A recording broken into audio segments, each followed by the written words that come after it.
भारत उत्तर से दक्षिण तक, पूरब से पश्चिम तक हर कालखंड में सांस्कृतिक रूप से एक रहा है, एक रहा है। हमारा वैदिक साहित्य इस बात का उदाहरण प्रस्तुत करता है। हमारा शास्त्र इस बात के उदाहरण प्रस्तुत करते हैं। भारत की संतों की परंपरा और हमारे धर्मस्थल इन बातों के प्रमाण हैं। हमने किसी भी कालखंड में सरकारें अलग अलग रही हो, लेकिन भारत की सांस्कृतिक और आध्यात्मिक एकता को कहीं भी खंडित नहीं होने दी। और यह इसलिए क्योंकि भारत की ऋषि परंपरा ने, भारत की संतों की परंपरा ने आध्यात्मिक और सांस्कृतिक जागरण के माध्यम से इसे पूरी मजबूती प्रदान की है। आज उसी मजबूती को प्रदान करने के लिए तमिलनाडु से यहां पर अय्या जी अयोध्या धाम में आए हैं। अयोध्या धाम में उनका आगमन से रामनाथ स्वामी जी के इस भव्य मंदिर के निर्माण के कार्यक्रम को आगे बढ़ाना, मेरा यह मानना है कि अब मर्यादा पुरुषोत्तम प्रभु श्री राम का भव्य मंदिर बनने में, पूरा मंदिर बनने में बहुत देर नहीं लगने वाली है। यह काम तीव्र गति से चल रहा है। मंदिर ट्रस्ट इस कार्यक्रम को बहुत अच्छे ढंग से आगे बढ़ा रहा है। आदरणीय प्रधानमंत्री जी ने 22 जनवरी को रामलला के प्राण प्रतिष्ठा समारोह को अपने कर कमलों से संपन्न किया है।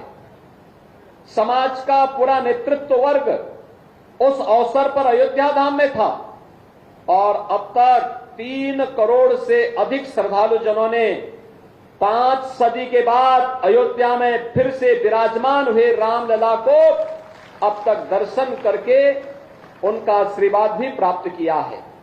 मेरा यह मानना है कि अब अयोध्या धाम पूरी एक नई गति के साथ दुनिया की सबसे आध्यात्मिक और सुंदरतम नगरी के रूप में स्थापित होकर के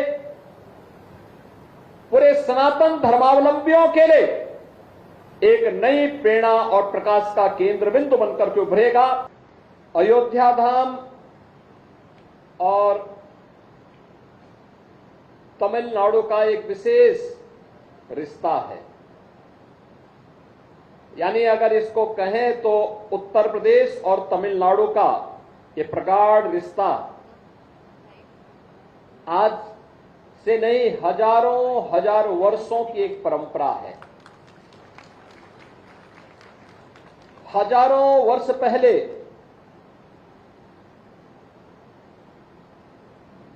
मर्यादा पुरुषोत्तम प्रभु श्री राम, जो श्री हरि विष्णु जी के एक अवतार थे, वे जब श्रीलंका में माता सीता को की खोज के लिए निकले थे तो तमिलनाडु वह स्थान था जहां पर श्री रामेश्वरम के पवित्र स्थल पर उन्होंने सेतु बंध के निर्माण के पूर्व अपने आराध्य भगवान शिव की प्रगाढ़ आराधना की थी और शिव की कृपा से सेतु बंध का निर्माण भी होता है। और रामनाथ स्वामी मंदिर के बारे में मान्यता है कि जब माता सीता को लेकर के प्रभु राम आ रहे थे तो माता सीता ने वहां पर आराधना करते हुए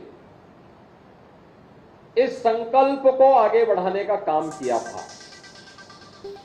एक पवित्र आध्यात्मिक संबंधों के साथ जुड़ते हुए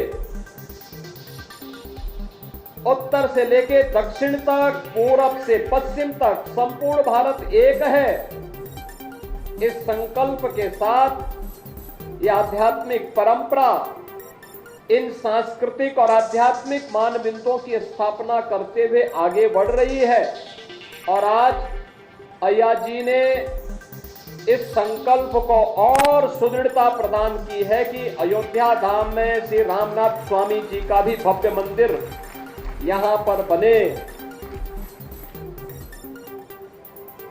ये हमारे मत, संप्रदाय और पंथों की उपासना विधि की अनेकता के बाद भी एक भाव और एक भावना के साथ हम एक भारत श्रेष्ठ भारत के प्रधानमंत्री मोदी जी के संकल्प को ही आगे बढ़ा रहे हैं और वह संकल्प एक बार फिर से यहां पर देखने को मिल रहा है। इससे पहले प्रधानमंत्री मोदी जी की प्रेरणा से काशी में काशी तमिल संगमम के दो महत्वपूर्ण संस्करण संपन्न हो चुके हैं। काशी और तमिल दोनों एक दूसरे के साथ किस रूप में जुड़े हुए हैं, इसके बारे में वहां से आए हुए पूज्य संतों ने, विद्वानों ने और तमिलनाडु से आए हुए अनेक ऐसे महानुभावों ने इस संबंध को एक नई प्रगाढ़ता दी है। और काशी के बाद आज अय्या जी के कारण अयोध्या धाम भी तमिलनाडु के साथ जुड़ चुका है। इसके लिए मैं आपका अभिनंदन करता हूं, हृदय से बधाई देता हूं। ये चीजें दिखाती हैं अय्या जी एक ग्रेट स्पिरिचुअल सेंट है और आध्यात्मिक महत्व के कारण उनके द्वारा किया जाने वाला कोई भी प्रयास उसे एक नई गति देती है, एक नई दिशा देती है। ये एक भारत श्रेष्ठ भारत की परिकल्पना को और मजबूती देने का एक अभियान है।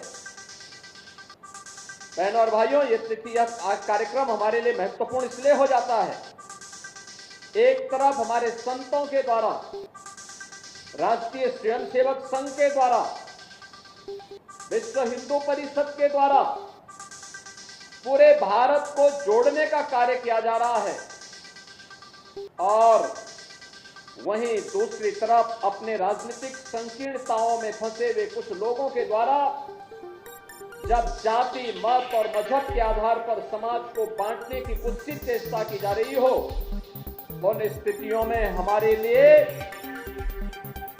श्री रामनाथ स्वामी जी का यह मंदिर, आज का ये कुंभाभिषेक और प्राण प्रतिष्ठा का समारोह एक नई प्रेरणा हो सकता है, एक नई दिशा देने वाला हो सकता है और इससे प्रेरित होकर के हम सब फिर से एक भारत श्रेष्ठ भारत की इस परिकल्पना को साकार करने के लिए अपना प्राणपण से कार्यक्रम को आगे बढ़ाएंगे। इस विश्वास के साथ आज हम सब यहाँ पर एकत्र हुए।